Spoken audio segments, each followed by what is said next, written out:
So guys, today, Element Enduro Knightrunner.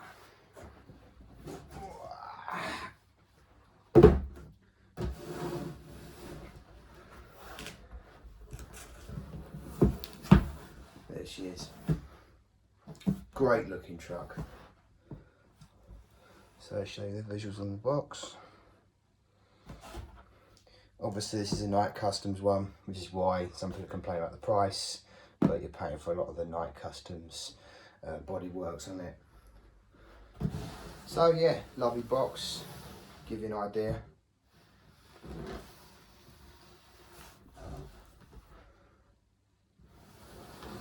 I know some people would love to see the whole box, so we'll show you the whole box.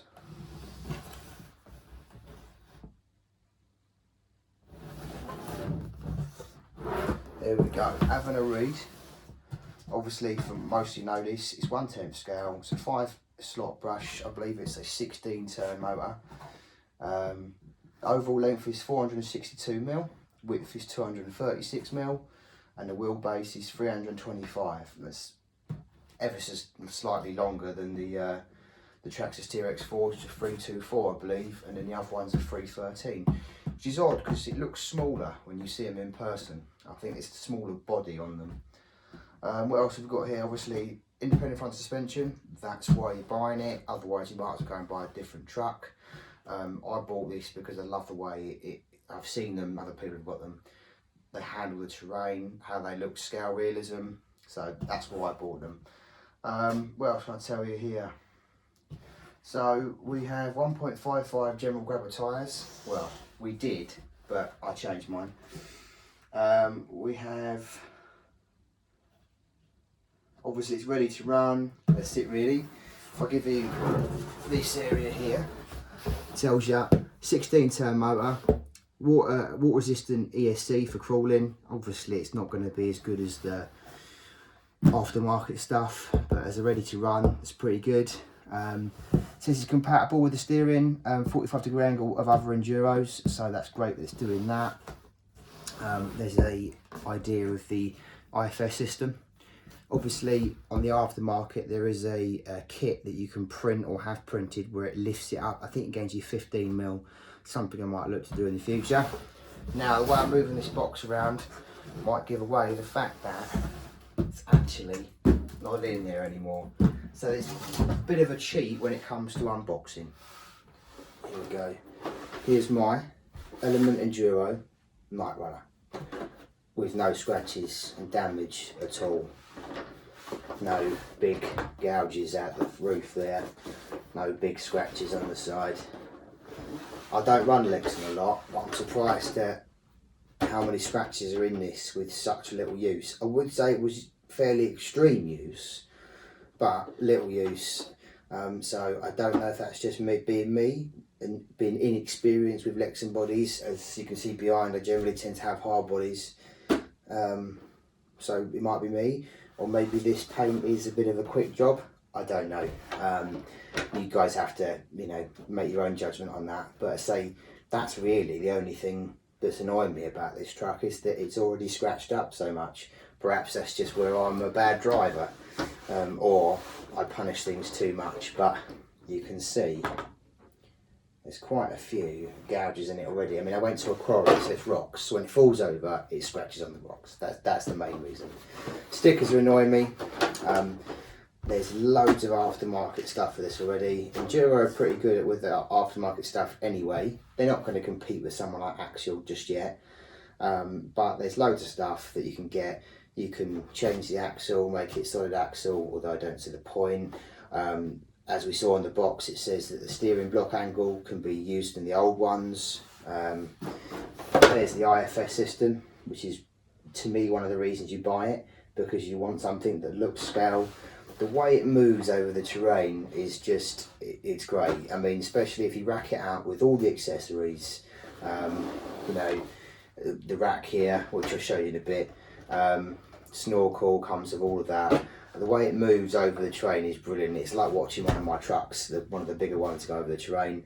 I didn't struggle with the ground clearance at the front. It did hit a few things, but I've got trucks that have only got 30mm clearance. Some of the cross vehicles, you just have to choose a different line. It's not portals. And I know a few people have complained about it, it's not going to be a crawler. Well, none of these trucks are dedicated crawlers except for this one. So really, they're all trail trucks that we asked to crawl, and I am really happy with it. What else to say about it? So the truck itself comes with the door handles, the wing mirrors, the windscreen wipers, the bumper already attached, and a exhaust pipe at the back. They're accessories that are already bolted on. I've not put anything extra on this.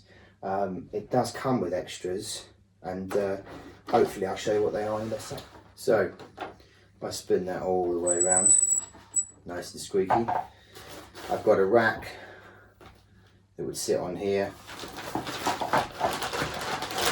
I'm in two minds as to whether I'm going to build it. Obviously that would be your uprights, that goes there, something like this. It'd be on the pictures. It all comes in the kit. Don't know if it's something I'm going to do. I like it with the scale accessories, but I don't want too much weight up high. I mean, it's not particularly heavy, but when you're trying to take your rigs over rocks, it all adds up when you're putting it up high especially. So I might put some lower bits in here, or even get the cover that goes over. But let's just give you an idea of the truck there.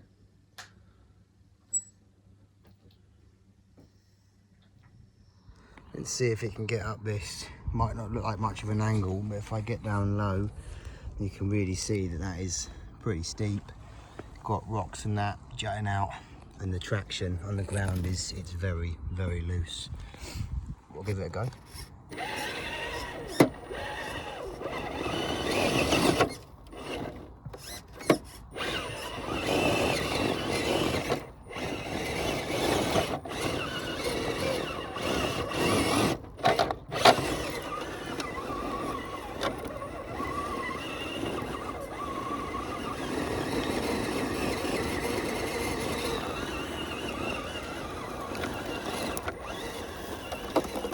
There we go.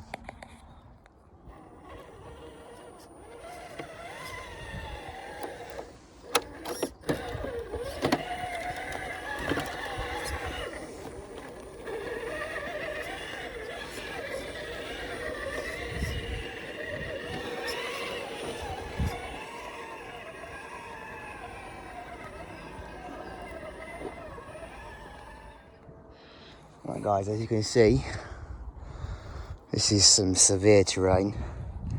You can't really appreciate how steep that is, but it's got to be 45 degrees, and here 55, 60 with loose terrain. It's probably more than 45 actually. Anyway, let's give it a go.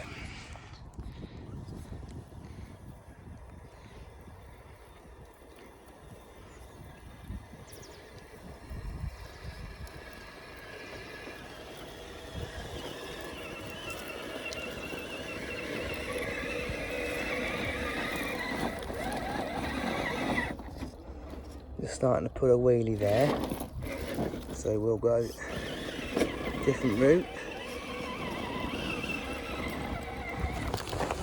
Get a bit lower for you guys.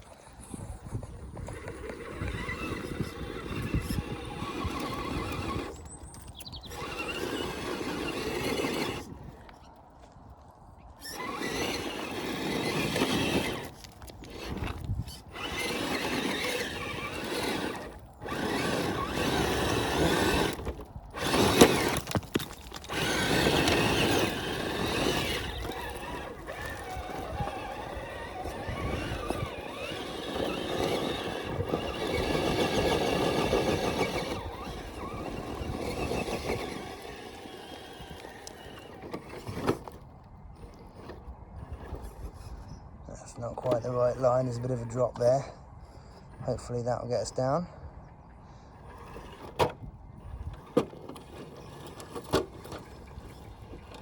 And even steering with my chin, I've managed it. So far the truck is doing really well. You have to excuse my shadow, can't control the sun.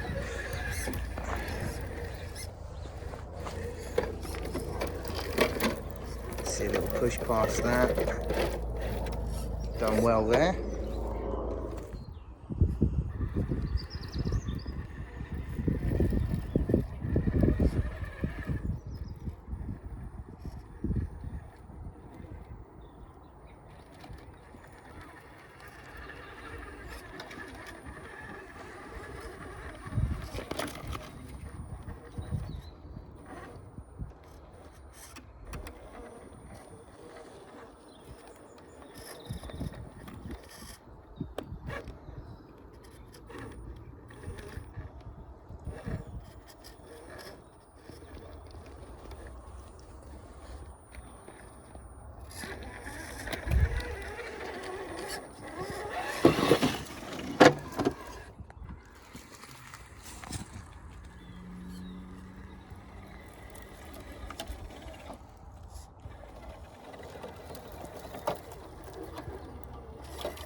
So as you can see there, it is getting hung up on its IFS, but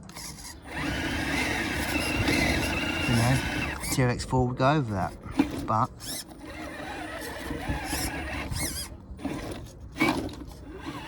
change the driving line, straight up and over.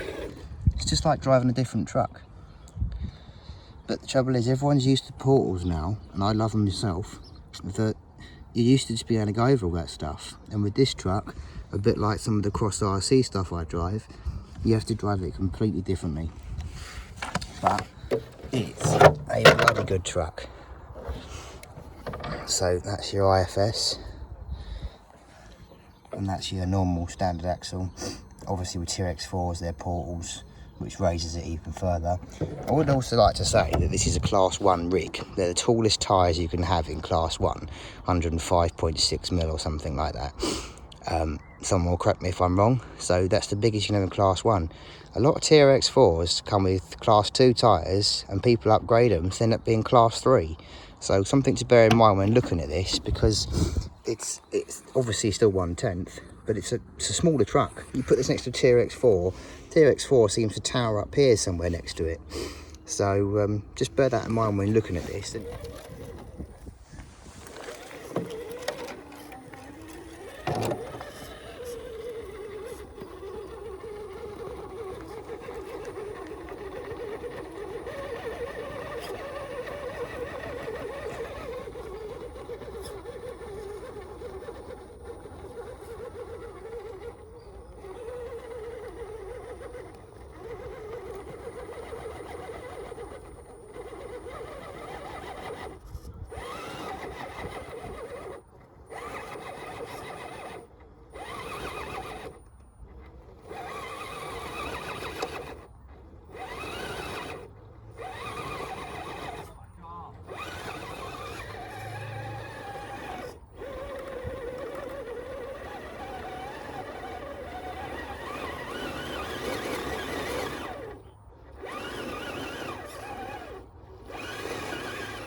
My review on this truck is phenomenal for what it is.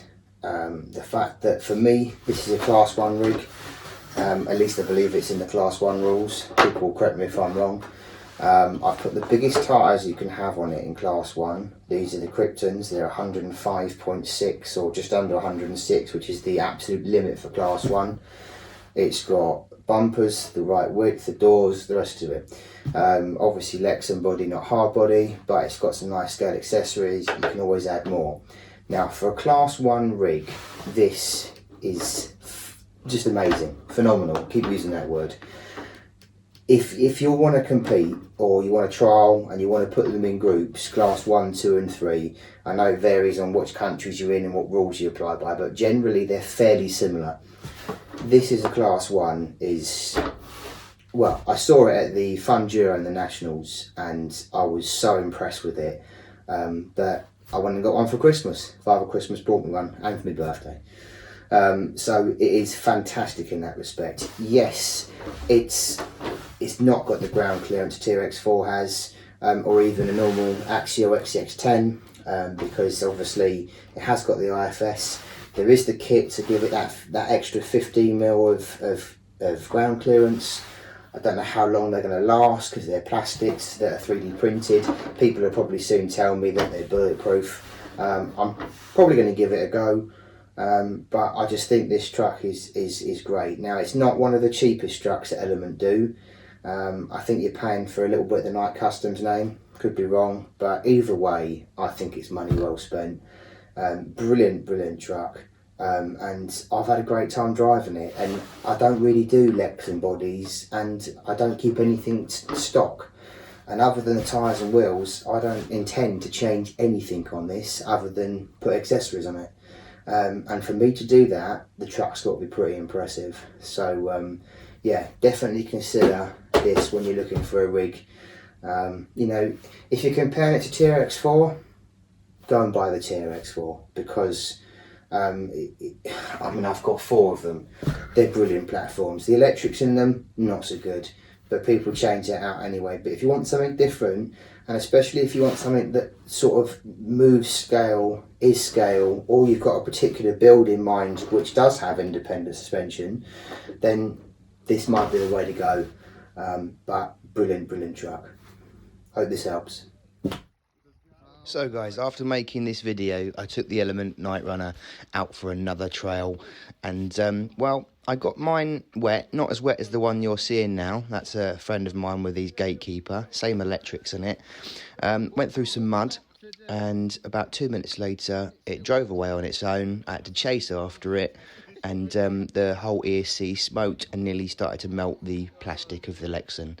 And you're about to see this one doing pretty much the same after it's been out of the water for a couple of minutes.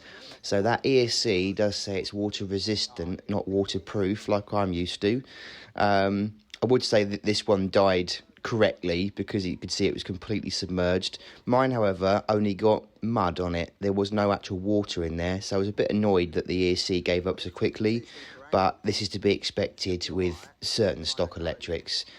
So the rig I still retain is an amazing rig, very capable, but something to look into. You might want to replace the ESC and some of the basic electrics at some point. But yeah, when the camera pans around to the right, you'll see my friend having exactly the same experience that I did. Luckily, he had hold of his when he was doing it.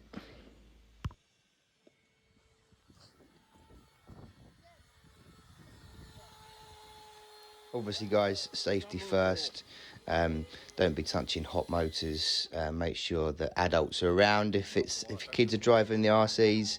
Obviously, it was important that we disconnected the battery so that it had no more power to continue burning and melting away. But just be careful when dealing with these sort of situations. Yeah, they're rubbish. This is what happened to mine an hour ago.